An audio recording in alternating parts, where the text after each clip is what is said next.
मी दिल्लीत असलो तरी आणि मुंबईत असलो तरी चर्चा. दिल्लीत जाण्याच्या चर्चांवर मुख्यमंत्री फडणवीसांचं उत्तर. तर मी महाराष्ट्रातच, महाराष्ट्राची माझ्यावर जबाबदारी असल्याचं वक्तव्य.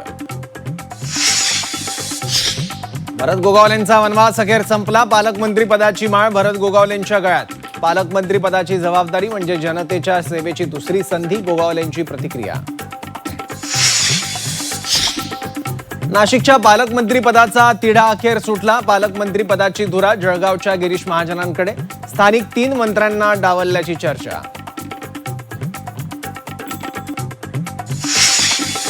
साताऱ्याच्या पालकमंत्री पदावरून महायुतीत ठिणगी. भाजपचे शिवेंद्रसिंहराजे साताऱ्याचे पालकमंत्री व्हावे.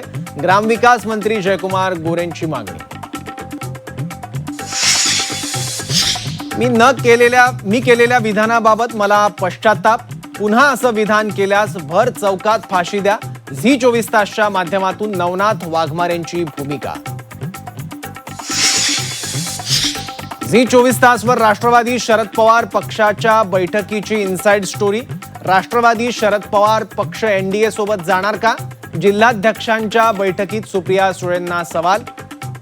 सभागृहात जसं लढतोय तसंच रस्त्यावरही लढायचं. सुळेंचे जिल्हाध्यक्षांना निर्देश. नाशिकमधील खड्ड्यांवरून शिवसेना युबीटी आक्रमक. मनमानी केल्यास महापालिकेचं गेट तोडून आत घुसू. संजय राऊतांचा प्रशासनाला इशारा. तर गिरीश महाजन यांचाही संजय राऊतांवर पलटवार. नांदेड शहरातील श्री गुरु गोविंद सिंगजी स्टेडियमची दुरवस्था. कोट्यवधी खर्चूनही स्टेडियम अत्यंत दयनीय अवस्थेत. स्टेडियमवर दारूच्या बाटल्यांचा खर्च.